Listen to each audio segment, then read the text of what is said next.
are more struggling freelancers than earning freelancers, and that is not supposed to be. But there is nothing we can do about that. But there is something we can do about your own situation. There is something you also can do about your situation to be part of the freelancers that are earning and not the ones that are struggling. You need to understand that your skills alone won't make you the money as a freelancer or that money you want. Whether you are running your own thing or working on platforms like Upwork, Fiverr, or other platforms, that's just the reality. Thousands of people have the same skills as you do, yet many of them are broke and barely getting by. If it was just about having skills, everybody will start earning right after they learned one skill. If you've ever tried getting jobs on Upwork, landing a remote job, or you've tried winning a project as an independent contractor locally, you've already seen how tough it can be. So it's not just about skills. So if it is not just about skills, what is the secret? I have worked as a top freelancer on Upwork and other platforms, handling projects and working with brands from different parts of the world.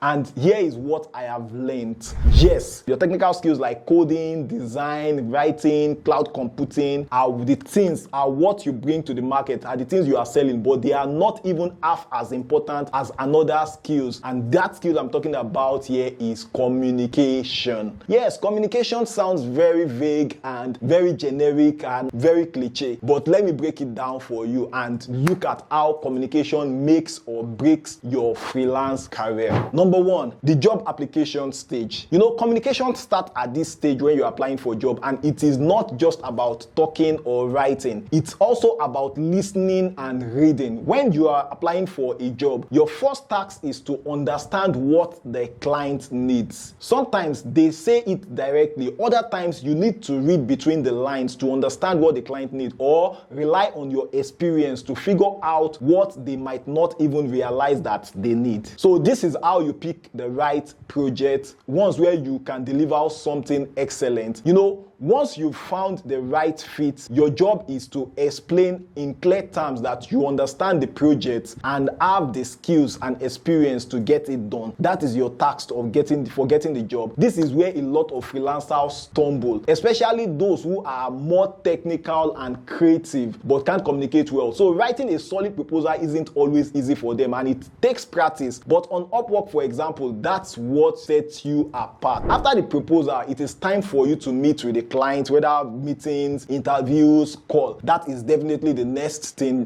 For example, I used to say my call to actions in my proposal is always a call for a meeting. Like, okay, let's jump on a quick call if you are available to do that. I just want to have a verbal interaction with the client where the client can explain themselves better to me and I can explain myself better to the client. So this is another level of communication. You are using these conversations, these meetings, to show that you understand the project and for you to ask questions and convince the client that you are the person for the job. Your communication here, especially your verbal communication, can be a deciding factor. I understand we are working with people across the world, and to some of those persons, like, your accent is not local to them, but you just need to be original, be very confident. One thing that speaks louder than your voice at meetings is your confidence. Now let's talk about the next stage and how communication influences that next stage, because we've talked about how to get the job and how communication influences that. The next stage is that project execution stage, where you need to execute the actual project and you need to do some communications with the client. Let me tell you about a project I did for a multinational company. You know, believe it or not, 75% of my time wasn't spent doing the actual job in Premiere Pro or whatever software I use. It was spent on communication, sending them long messages, reading detailed instructions, handling revisions, responding to scope changes and all that. It was all about understanding and being understood. This is where a lot of freelancers get frustrated. If you're not comfortable communicating, a project like that can frustrate you more. But when you and your client are both good communicators, even the most complicated project can become manageable. Clients love regular updates. Whether you are sharing progress of how the work is going, just keep them in the loop so they know how the project is going. For me, sometimes maybe because I work on maybe like some very large files, if it takes me maybe like 3 hours hours, maybe after we agree to start the contract, to download the files. When I'm done, I would sometimes send message to the client and say, okay, I'm done downloading the files. And do you understand? Just to keep the client in the loop, something like that. You know, it builds trust and make the process smoother for both you and your clients, and you won't have to have disputes to resolve. So part is delivering the work. Now I've spoken about before you get the work, after you've gotten the work, and now when you are delivering the work, you still need to do some form of communication. How do you present the finished project? It matters. So here is what I usually say when I send my work.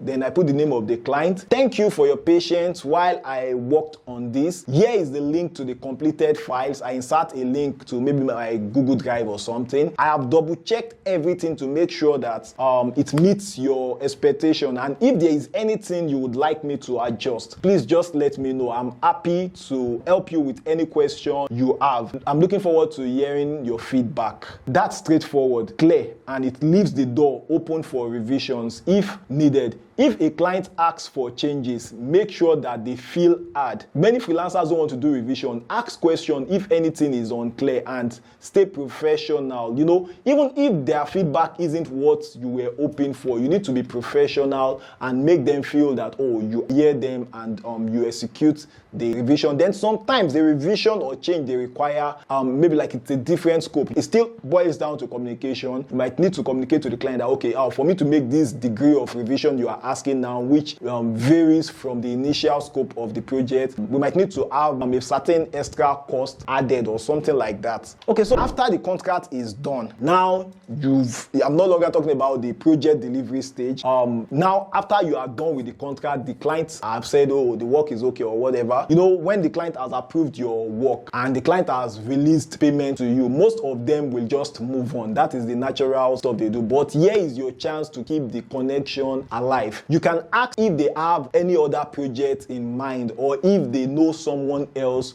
who might need your service. This can feel a bit awkward, but it does no harm asking. But it's all about how you approach it. You might even offer a small incentive to turn them into a repeat client, because we all know that a single client can change your life on Upwork. If you have good clients, you want more of a retainer client. That is how to keep your income consistent on Upwork. So it's important to keep the communication going without you being pushy, because like there's a slim borderline that you can just become a bit pushy and annoying to the client. But it all depends. You need to start building the relationship, the communication while you are working on the project. You need to, it's not that when you now end the project, maybe you've been harsh and all strict with the client all through the project, and now you are done with the project, you are trying to form some nicety. It might not work. So this post-contract stage is where you can turn a one-off job into a long-term opportunity. If you find this video valuable, please don't forget to like, and you will do well for yourself and for me too, to subscribe to this channel so you can see more valuable videos like this that I put out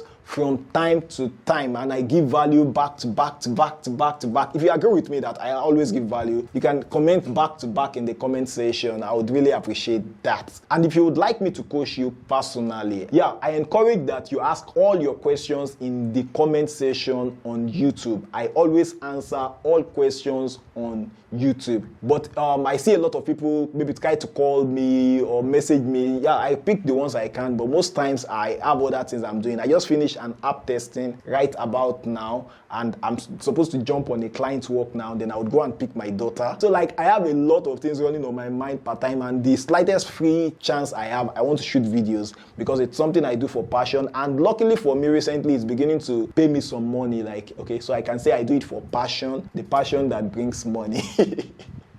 Okay, so if you want my coaching session, you can visit www.seller.co/m/speaking pen. I think I would have it in the description of this video. Also, please tap the like button if you've not. Share this with someone who might need to hear it. Your support means a lot to me, and of course to the person who you share it with. Thank you so much for staying with me here till the end. I'll see you in the next video.